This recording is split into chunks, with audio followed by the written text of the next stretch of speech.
Hello friends, स्वागत है आपका ट्रिकी हिंदी साहित्य चैनल में। दोस्तों, मैं हूं आपका दोस्त और एजुकेटर नीलेंद्र वर्मा। दोस्तों, आज इस वीडियो के अंदर हम क्लास 12th इंग्लिश सब्जेक्ट का चैप्टर नंबर फर्स्ट का कंप्लीट क्वेश्चन एंड आंसर्स हम सॉल्व करेंगे। और आप दोस्तों इसको आप नोट डाउन कर लें और आप तैयार कर लें। आपके 12th क्लास में जो एग्ज़ाम्स में, बोर्ड एग्ज़ाम्स में जो आने वाले हैं, उन्हीं क्वेश्चंस को हम अच्छे से प्रिपेयर करने वाले हैं। तो दोस्तों, इससे पहले अगर आप चैनल में नए हैं तो चैनल को सब्सक्राइब कर लें, बेल आइकन को भी प्रेस कर लें और नोटिफिकेशन को भी ऑन कर लें, क्योंकि दोस्तों इस चैनल के माध्यम से हम ऐसे ही आपको पूरा कंप्लीट सॉल्यूशन, कंप्लीट आपकी सब्जेक्ट से रिलेटेड जितने भी होंगे तो हम आपको पूरा प्रिपेयर कराएंगे। तो दोस्तों, इसलिए आप चैनल को सब्सक्राइब जरूर कर लें और अपने दोस्तों तक भी शेयर जरूर करें। तो दोस्तों, आइए अब हम देखते हैं कि इस वीडियो के अंदर हम क्या पढ़ने वाले हैं और हम क्या प्रिपरेशन करेंगे। ओके दोस्तों, तो अब हम इसमें फर्स्ट चैप्टर की बात करें, क्लास 12th का इंग्लिश का फ्लेमिंगो पार्ट का। तो फर्स्ट चैप्टर में क्या है, यहाँ पे देखते हैं। First chapter the last session, ये जो चैप्टर का नेम है द लास्ट सेशन। तो इसी चैप्टर का हम कंप्लीट सॉल्यूशन देखेंगे, जो क्वेश्चंस एंड आंसर्स हैं। तो पूरा चैप्टर रीड करने की आवश्यकता नहीं है, आप क्वेश्चन और आंसर को अच्छे से तैयार कर लेंगे तो ये आपको अच्छे से प्रिपेयर हो जाएगा, तो आपको एग्जाम्स में लिखने के लिए आपको बहुत ही हेल्पफुल होगा। ओके दोस्तों, तो अब हम देखते हैं इसके, जो सबसे पहले देख लेते हैं इसके आथर कौन है। कि ये अक्सर पूछ लिया जाता है, कभी कभी कोई एक लेसन पूछ लिया जाता है और उसके आथर का नेम पूछ लिया जाता है। तो आप इसको भी थोड़ा सा याद रखें, क्योंकि ऑथर का नेम भी इम्पॉर्टेंट है, अल्फोंसो डाउडेट। ओके, तो ये इम्पॉर्टेंट है, इसको आप थोड़ा सा याद रखें। ओके दोस्तों, अब आगे देखते हैं कि जो क्वेश्चंस और आंसर्स हैं उनको हम सॉल्व करते हैं। ओके दोस्तों, तो आप अपनी टेक्स्ट बुक में भी आप इसको देख सकते हैं, और अगर टेक्स्ट बुक आप नहीं भी देख रहे हैं तो ये पूरा टेक्स्ट बुक ही है, तो एनसीईआरटी, तो आपको परेशान होने की आवश्यकता नहीं है। ओके दोस्तों, तो ये जो फर्स्ट सेक्शन है क्वेश्चन और आंसर का, क्या है, थिंक एज यू रीड। तो इसमें जो क्वेश्चन आंसर हैं, फिर आगे ऐसे ही और क्वेश्चन आंसर हैं बॉक्सेस में दिए हैं, और लास्ट में एक्सरसाइज है। तो उन सभी क्वेश्चन और आंसर्स को हम देखने वाले हैं। ओके, कंप्लीट सॉल्यूशन देखेंगे, और आप चाहें तो अपने एक नोटबुक में आप उसको राइट डाउन भी करते जाएं। ओके दोस्तों, तो ये फर्स्ट क्वेश्चन जो हम देखते हैं, इसमें क्या है, what was France expected to be prepared with for school that day. Okay, second question, what did Franz notice that was unusual about the school that day? Okay, what had been put up on the bulletin board. तो ये questions हैं, तो इन्हीं questions के हम पूरा answers देखने वाले हैं। ओके दोस्तों, तो आप अपना नोट डाउन भी करते चलें। तो दोस्तों, अब हम आ गए हैं कंप्लीट सॉल्यूशन के अंदर, तो ये आपको आंसर्स लिखते चलें। ओके दोस्तों, तो फर्स्ट क्वेश्चन हम ऑलरेडी रीड कर चुके हैं, तो उसका जो आंसर होगा, तो आंसर क्या होगा, that day Franz was expected to be prepared with the lesson on participles. Okay, तो ये इसका आंसर है, आप इसको चाहे तो आप राइट डाउन कर लें। ओके दोस्तों, अब सेकेंड क्वेश्चन में आ जाते हैं। सेकेंड क्वेश्चन क्या है, what did France notice that was unusual about the school that day. Okay, तो इसका आंसर आप यहाँ पे लिख लें। ओके, तो इसके आंसर के बारे में अगर हम बात करते हैं, तो आंसर क्या हो जाएगा, that day France noticed the absence of the routine commotion caused by the opening and closing of desks, repeating of lessons in unison, and rapping of the teachers ruler, okay, on the table. The usual hustle bustle was replaced by a strange stillness that was the characteristics of school on Sunday morning. तो आप ये answer इसको लिख लें। Okay दोस्तों, और याद कर लें, क्योंकि आपके मेन एग्जाम में आएगा। Okay, next, what had been put up on the bulletin board. The bulletin board notified the general public about an order from Berlin. Okay, sorry, Berlin. It stated that only German was to be taught to students in the schools of Alsace and Lorraine. Okay, तो आप ये answer इसको लिख लें। Next question, fourth question में आ जाते हैं। What changes did the order from Berlin caused in a school that day. Answer देखते हैं इसका. The order from Berlin brought all the routine hustle bustle of the school life to a stand. Still the teacher M. Hamel became more sympathetic to his students and taught his lessons with more patience. The student became more attentive in their class. Okay, the villagers who were sitting at the usual empty back benches, okay, and had come to show their respect and gratitude to M. Hamel, regretted not going to school more than they did. The order also brought about a great change in the feelings of the people towards their country and their native language. There was a general sadness about not being able to utilize the opportunities of learning French when it was easily accessible. Okay दोस्तों, तो ये बिल्कुल अच्छा answer दिया हुआ है, तो आप इसको आप नोट डाउन कर लें. ओके दोस्तों, नेक्स्ट क्वेश्चन पे आ जाते हैं. How did Franz feelings about M Hamel and school change. Okay, तो इसका आंसर देख लेते हैं. इसका आंसर क्या हो जाएगा. France was shocked when M. Hamel told the student about the order from Berlin and that it was their last French lesson. He forgot about his teacher's rural and crankiness. Okay, crankiness. He developed a fondness for M. Hamel at the troubling idea of being separated from him forever. Okay, he understood the pain and agony his teacher was undergoing and he became more sympathetic towards his teacher. Okay, तो ये answer आप इसका 5th question का लिख लें. Next आ जाते हैं. और अच्छा, इसके अंदर और भी है, तो इसमें भी आप इसको भी आप नोट डाउन कर लें, क्योंकि ज़्यादा मार्क्स का जब आता है तो आपको ज़्यादा उसके टेक्स्ट लिखने पड़ेंगे, उसको थोड़ा सा बड़ा क्वेश्चन करना पड़ेगा. ओके दोस्तों, तो अगर आपको क्वेश्चन आंसर्स याद करने में भी दिक्कत आएगी, प्रॉब्लम्स आएंगी, तो इसमें भी आप कमेंट सेक्शन में बताना कि हमें समस्या आ रही याद करने में, तो हम उसको भी थोड़ा सा कुछ टेक्निक्स यूज़ करेंगे, कुछ उसको सॉर्ट करेंगे और उसको कुछ टेक्निक्स के थ्रू हम उसको याद कराएंगे. ओके दोस्तों, तो नेक्स्ट क्वेश्चन पे आ जाते हैं. इसको आप लिख लें. His school too now carried a different meaning. His books and lesson seemed old friends whom he couldn't give up. He realized with pain how much French meant to him and regretted not being attentive in his classes. Earlier, suddenly he felt that the difficult concept had never actually been difficult. Okay? Next question पे आ जाते हैं. जो ये section आ जाता है understanding the text talking, okay, about the text working, solution of the question, page number 9 का. Okay, text book का. तो अब आ जाते हैं उसमें क्वेश्चन नंबर 1. तो अब थोड़े से बड़े क्वेश्चन आंसर्स रहेंगे जो आपको ज़्यादा मार्क्स में आएंगे. ओके, तो इसमें फर्स्ट क्वेश्चन की बात करें. The people in this story suddenly realise how precious their language is to them. What shows you this? Why does this happen? तो इसका आंसर अपन देखने वाले हैं. ओके, तो इसका आंसर क्या हो जाएगा. The crowd surrounding the bulletin board, the presence of the villagers, the class, the silence in place of the routine hustle and bustle of the school, the emotions that gripped. Okay, M. Hamel and Franz representing that of the teacher and the student community respectively were all indicators of the realization of the importance of the language to them. In the story, M. Hamel says that people realize the importance of somebody or something in their lives very often when it is lost to them. Similarly, it was the order from Berlin that made people realize the importance of their language for them.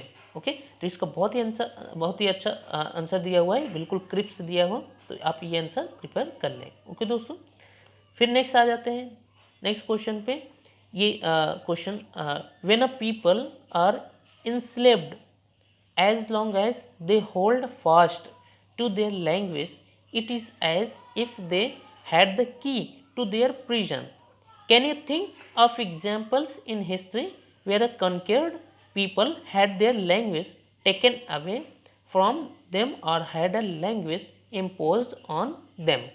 तो इसका answer क्या हो जाएगा? Answer, some examples of the native language taken away from its people and or imposition of the language of the conqueror are। तो इसका first क्या हो जाएगा?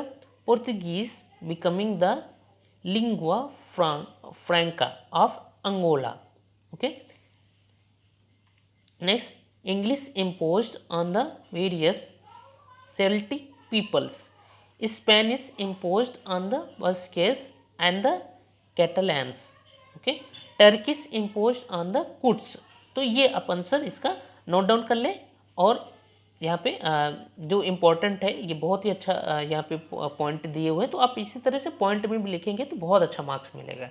अगर आप कभी क्वेश्चन आंसर्स जब आप उसमें लिखते हैं, तो अगर आप कभी ऐसा लगता है कि आप पैराग्राफ याद नहीं कर पा रहे हैं, तो आप उसको एक काम करिए, आप उसको पॉइंट में याद करिए, उसको पॉइंट में कन्वर्ट कर लीजिए।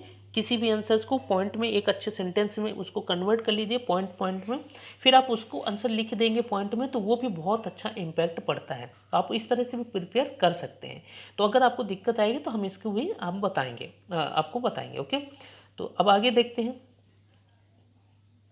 A few examples have been provided for students' reference. It strongly recommended that students develop the answer on their own। तो कुछ ऐसे एग्जाम्पल्स जो आपके टेक्स्ट बुक में दिए हुए हैं, तो वो ऐसा बोले हैं कि आप उसको खुद प्रिपेयर करें, स्टूडेंट खुद प्रिपेयर करें, तो आप उसको ज़्यादा अच्छे से समझ पाएंगे। तो मैं आपको उसको प्रैक्टिस करा देता हूँ और आप उसको आंसर लिख लें। Okay, English is a language that contains words from many other language. This inclusiveness is one of the reasons it is now a world language। For example, PTT, French, kindergarten, German, capital, Latin, democracy, Greek, बाजार, हिंदी। तो इस तरह से जो अलग अलग countries, जो अलग अलग इंग्लिश की जो मतलब सेक्शंस है इंग्लिश के, जो बोलने की उसी वर्ड को, सेम वर्ड को अगर बोलना है, तो अलग अलग तरीके से इसमें वर्ड्स दिए हुए हैं अलग अलग कंट्री के अकॉर्डिंग। तो इसमें इसी चीज़ को बताया है कि find out the origin of the following words. तो इसका पूछा है कि ओरिजिन क्या है, और मतलब इसी तरह से इसका पूरा आंसर पूछा है। तो अब देखते हैं इसका आंसर। ओके, टाइकून, टूलिप, लोगो, हैंडीकूट, बर्वेक, वेरांडा, रोबोट, जीरो, इसकी, ट्रैक। तो ये कुछ अलग अलग जो मतलब कंट्रीज़ के वर्ड हैं। तो इसको ये पूछा है कि उनके ओरिजिन क्या है, मतलब ये वर्ड कहाँ बोला जाता है, ये वर्ड कहाँ बोला जाता है। तो ये चीज़ उन्होंने पूछा है कि जैसे अब देखते हैं इसमें आंसर। तो ये वर्ड, सारे वर्ड कहाँ बोले जाते हैं।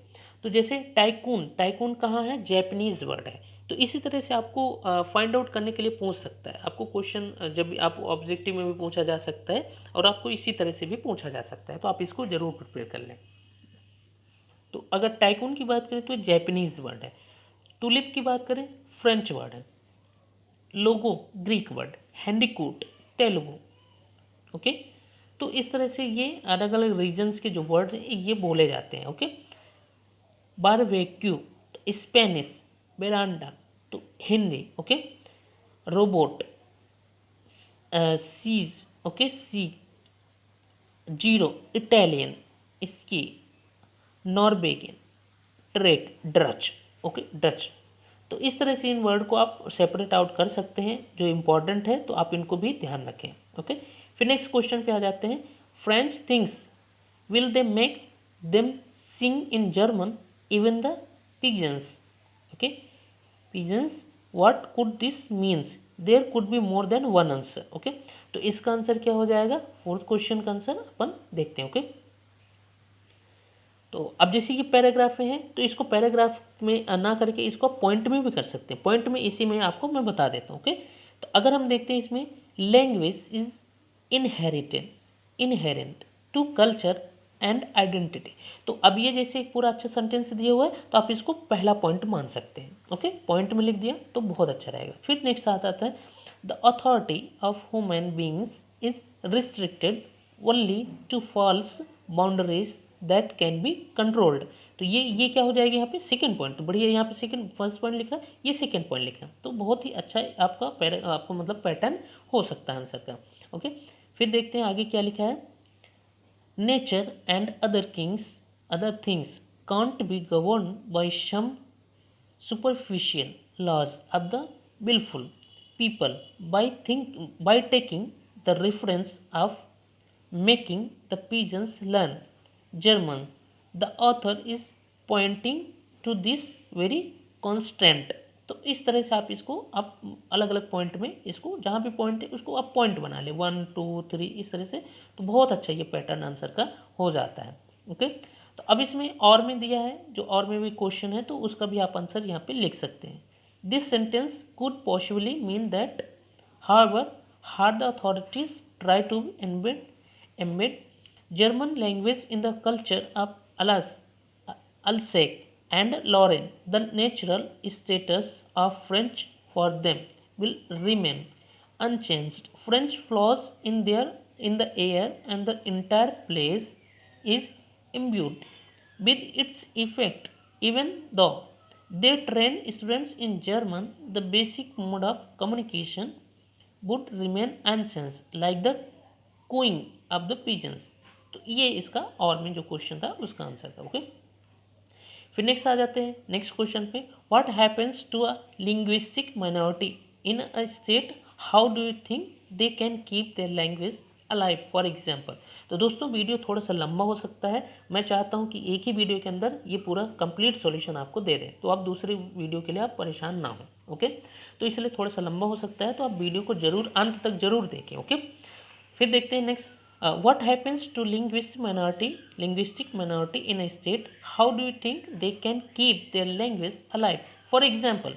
फर्स्ट देखते हैं, Punjabis in Bangalore, Tamilians in Mumbai, Kannadigas in Delhi, Gujaratis in Kolkata.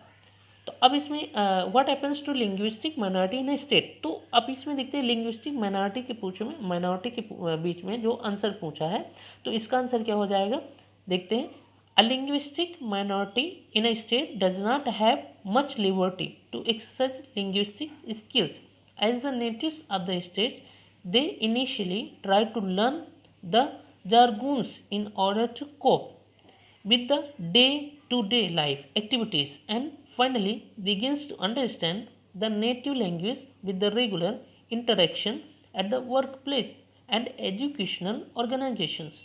English or the linked language helps to a lot to cope up with the work and learning process. But when it comes to understanding the basic norms of the society in order to socialize, one does face a sort of linguistic barrier during communications।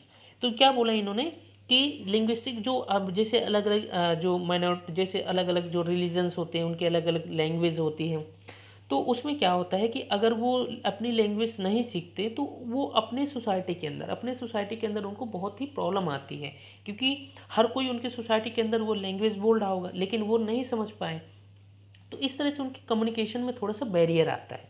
तो ये उन्होंने समझाने की कोशिश की है।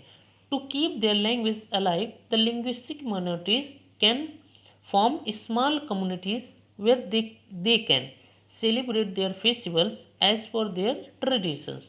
Moreover, they can continue to speak their native language at their homes in order to make their children learn the language. People must even try to visit their native places at regular intervals in order to stay close to their roots. Okay, तो ये बताया हुआ है कि minority की language और उनकी कैसे जो उनकी कल्चर्स को है कैसे सेव करें, जिससे आगे चल के ये कंटिन्यू रहे, कभी ये मतलब एंड ना हो। ओके दोस्तों, आई होप आपने पूरा क्वेश्चन अच्छे से समझ लिया होगा आंसर। फिर ये आ जाते हैं model answers has been provided for students. Reference is strongly recommended that students prepare the answer on their okay thereon. तो अब नेक्स्ट क्वेश्चन पे आ जाते हैं 6 number. It is possible to carry pride in one's language too far. Do you know what linguistic chauvinism means. तो chauvinism means क्या है, तो ये आंसर इसका पूछा हुआ है. तो इसका आंसर अपन समझ लेते हैं. Okay, as it is possible to carry pride one's language too far if one is fond of one's own language at the cost of others. Indifference towards other language is not healthy for and democracy like India. When the sense of belonging to one's own language crosses the thin line between pride and proud, it becomes linguistic chauvinism. Okay, chauvinism. If people feel good about their language and traditions, they must have tolerance for their language. 2. Everybody has the right to follow the religion as well as speak the language as per his desire. In fact, it disparaging to distort the names of communities. For example, Bongs for Bengalis, Gujju for Gujaratis. तो ये बताया हुआ है कि language को हम अपने अपने रिलीजन के अकॉर्डिंग हम लैंग्वेज को अडॉप्ट कर सकते हैं, उसको बोल सकते हैं, सीख सकते हैं और इसको हम ताकि कंटिन्यू रखें, मतलब ये कभी समाप्त ना हो. ओके दोस्तों, नेक्स्ट आ जाते हैं नेक्स्ट सेक्शन में. तो अभी तो कुछ जो क्वेश्चंस है दोस्तों थोड़ा सा लंबा वीडियो जाएगा, लेकिन हम जल्दी से कवर इसको कर लेंगे, तो थोड़ा सा आप इसमें कंटिन्यू बने रहें. ओके दोस्तों, तो अब नेक्स्ट क्वेश्चन यहाँ पे देखते हैं अपन.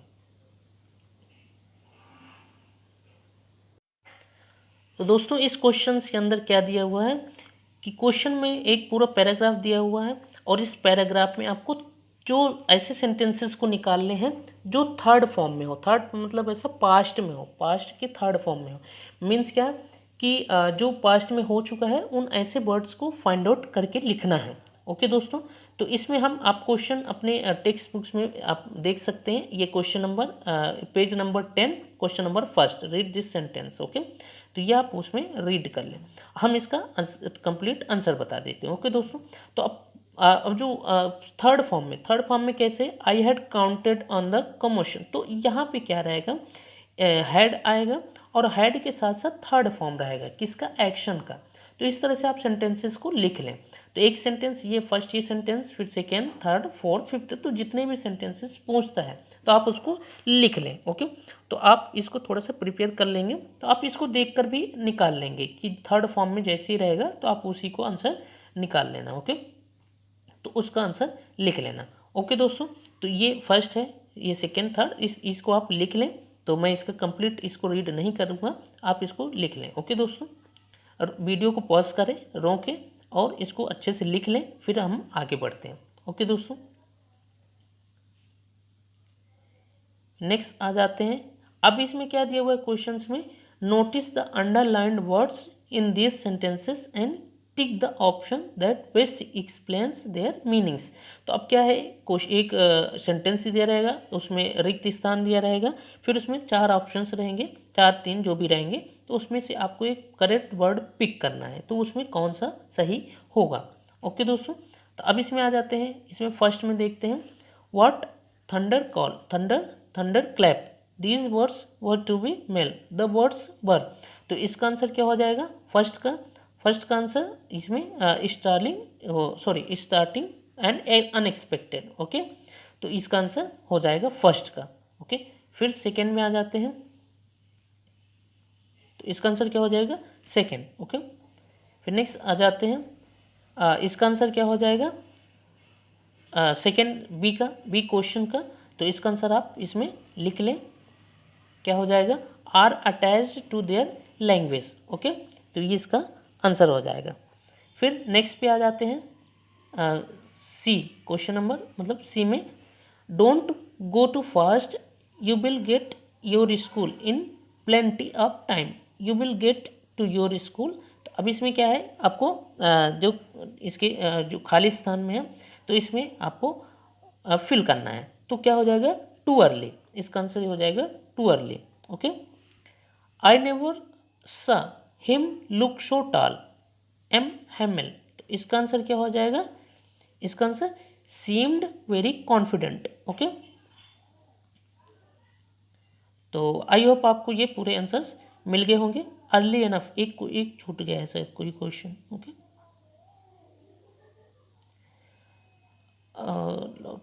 ये हो गया था सेकेंड, और इसका हो जाएगा अर्ली एनफ। ओके दोस्तों, इसको आप थोड़ा सा सही कर लें, अर्ली एनफ हो जाएगा। ओके, इसका आंसर सीम्ड वेरी कॉन्फिडेंट। तो अब नेक्स्ट आ जाते हैं, नेक्स्ट पार्ट में जो है things to do writing sorry things to do writing solution of the question on page number 11। Okay, तो इसमें अब देखते हैं जो क्वेश्चंस पूछा गया है। Find out about following, you may go to the internet, interview people, consult reference books और visit library, linguistic, human rights, constitutional guarantees for linguistic minorities in India. Okay, तो इसका जो answer find out the following, you may go to the internet, तो आपको क्या करना था कि इसको आपको थोड़ा सा सर्च करना है इसके बारे में, और कुछ आपको लिखना है।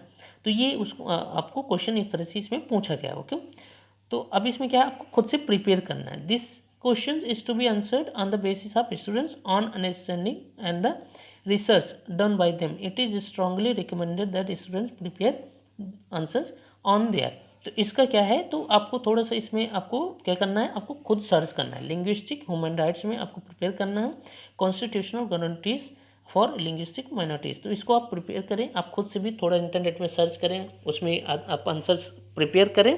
तो ये आपको खुद का टास्क दिया हुआ है। फिर भी अगर आपको कोई दिक्कत आता है तो फिर हम इसको कवर करेंगे। ओके दोस्तों, फिर आ जाते हैं इसमें एक नोटिस आपको लिखना है। तो नोटिस आपको अलग से ही मैं अलग इंग्लिश के पार्ट सेक्शन में नोटिस मैं ऑलरेडी पढ़ाया हूँ कि नोटिस आपको कैसे लिखना है, क्या पैटर्न होता है, उसके कैसे क्या तरीका होता है। तो ये सारी चीज़ें मैं उसमें अब ऑलरेडी इंग्लिश के सेक्शन में बताया हूँ। तो इंग्लिश वाले सेक्शन में जाके आप ये पूरा देख सकते हैं। एप्लीकेशंस, नोटिस, ये सारी चीज़ें मैं ऑलरेडी पढ़ाया हूँ। ओके, फिर भी थोड़ा सा देख लेते हैं इसमें क्या है। पहले तो आपको टाइटल डाल देना है, future vision public school Delhi notice. Okay, तो ये इधर डेट डालते हैं, इधर जो जिसके बारे में कम्प्लीटली हमें बॉडी डालना है, फिर नेम, क्लास, एक्टिविटी, सब सारी चीज़ें इधर आपको लिख देना है। तो इस तरह से आपको पूरा एक कंप्लीट नोटिस तैयार हो जाएगा। तो आप वहाँ से भी आप देख सकते हैं। ओके दोस्तों, फिर नेक्स्ट आ जाते हैं given below survey. Okay, given below is a survey from talk to at least 5 of your classmates and fill in the this information you get in the form। तो इस तरह से बोला है कि आप थोड़ा सा सर्वे करें, और जो भी आपको कोई इन्फॉर्मेशंस मिलती है, अच्छी जानकारी मिलती है, तो आप इसमें लिखना है आपको। ओके, लैंग्वेज यू नो, तो किसी से आपने बात किया तो आपने क्या लैंग्वेज उससे बात किया, क्या सीखा। ओके, होम लैंग्वेज घर की लैंग्वेज है ना, और नेबरहुड लैंग्वेज, सिटी टाउन है ना, ये सारी चीज़ें आप उनसे थोड़ा सा डिस्कस करें। तो आपको ये खुद ही, आपको जब डिस्कस करेंगे तो खुद ही आपको ये समझ लेंगे। ओके, तो इस तरह से आप इनमें बॉक्सेस में फिल करें कि हाँ हमने ये सीखा, इनसे ये लैंग्वेज में बात किया, इनकी घर की लैंग्वेज ये है। ओके, तो इस तरह से आप थोड़ा सा कन्वर्सेशन करेंगे तो आपको उससे सीखने को मिलेगा। Write a paragraph about 100 words arguing for और against having to study 3 language at school. तो इसमें एक पैराग्राफ लिखने को बोल रहा है कि आर्ग्यूमेंट करना अगेंस्ट किसके, स्टडी 3 लैंग्वेज एट स्कूल, मतलब एटलीस्ट 3 लैंग्वेज में स्कूल में पढ़ाया जा मतलब जाना चाहिए। तो इस तरह से इसमें पूछा हुआ है कि अगेंस्ट में लिखना है और इसके सपोर्ट में भी लिखना है। तो अगेंस्ट में अगर हम लिखेंगे फॉर, तो उसके सपोर्ट में फॉर, तो language of additional language gives an edge makes a person more competitive in today's fast-paced world, better employment opportunities with the fluency in a foreign। Okay, तो इस तरह से ये इसके सपोर्ट में दिया हुआ है, तो आप इसको अच्छे से थोड़ा सा लिख भी लें। ओके दोस्तों, और फिर इसके क्या दिया हुआ है, इसके अगेंस्ट में दिया हुआ है। तो एक है उसके सपोर्ट में, मतलब उसकी तरफ सपोर्ट करना, और एक होता है अगेंस्ट में, मतलब उसकी क्या पॉजिटिव हो सकता है, क्या नेगेटिव हो सकता है। तो ये इसमें पॉजिटिव में दिया और ये नेगेटिव में दिया है कि मतलब 3 लैंग्वेज में स्टडी कराना है, उसमें क्या क्या बेनिफिट हो सकता है, और अगर 3 लैंग्वेज होता है तो क्या उससे क्या लॉस हो सकता है, मतलब उससे क्या नुकसान हो सकता है, क्या क्या उसके डिमेरिट्स हैं। ओके, तो ये इसके अगेंस्ट में दिया हुआ है। तो दोस्तों आप इसका स्क्रीनशॉट ले लें और आप इसका पूरा सॉल्यूशन आप लिख लें। ओके दोस्तों, तो आई होप आपको पूरा वीडियो पूरे लेक्चर्स अच्छे से समझ आ रहा होगा। तो आपको कोई भी डिफ़िकल्टी अगर आती है तो आप कमेंट सेक्शन में ज़रूर पोस्ट करें। ओके दोस्तों, तो यहाँ पे क्या दिया हुआ, हैव यू, लास्ट क्वेश्चन के अंदर, have you ever change your opinion about someone or something that you had earlier liked or dislike, narrate what led you change your mind. तो इसमें पूछा गया है कि आपने कभी ऐसा थॉट चेंज हुआ समथिंग, मतलब किसी चीज़ के लिए, किसी के लिए जो आप लाइक डिसलाइक करते हैं, तो इस तरह से उसके बारे में आपको पूछा हुआ है। ओके, तो यहाँ पे थोड़ा सा आपको डायरेक्शन दिया हुआ है कि आंसर्स में आपको यही चीज़ें लिखना है। Okay, think about something that you hated earlier but hate no more, it if may be anything, eating a particular vegetable, studying a subject, going to particular place, or you may think about a person whom you did not like earlier but your opinion about the person has changed now. It might be because of some misunderstanding. Also, after you make your choice, recollected the reason for a dislike, recollect what happened that made you change your opinion about the thing or person. Think about how it helped you look at things or events or people in different perspective. Write about it in a paragraph. You may end it by talking about the learning experience or how it enriched your perspective or broadened your scope of thinking. तो इस तरह से ये आपको answers लिखना है। तो आपको डायरेक्शन दिया हुआ है कि आपको आंसर्स ऐसे लिखना है। ओके, तो दोस्तों आई होप आपको पूरा कंप्लीट चैप्टर का सॉल्यूशन मिल गया होगा और कंप्लीट चैप्टर आपको समझ आ गया होगा, चैप्टर की क्वेश्चंस और आंसर्स। तो इसलिए मैंने कोशिश की कि एक ही वीडियो के अंदर आपको कंप्लीट सॉल्यूशन मिल जाए, क्योंकि अक्सर बच्चे परेशान होते हैं कि कई वीडियो उनको सर्च करना पड़ता है। तो ओके दोस्तों, तो आई होप आपको समझ आ गया होगा। अगर अच्छा लगा है तो वीडियो को लाइक करें और दोस्तों तक भी शेयर जरूर करें। तो मिलते हैं ऐसे ही इसका सेकेंड पार्ट, सेकेंड लेक्चर और सेकेंड चैप्टर के साथ। तब तक के लिए अपना ध्यान रखें।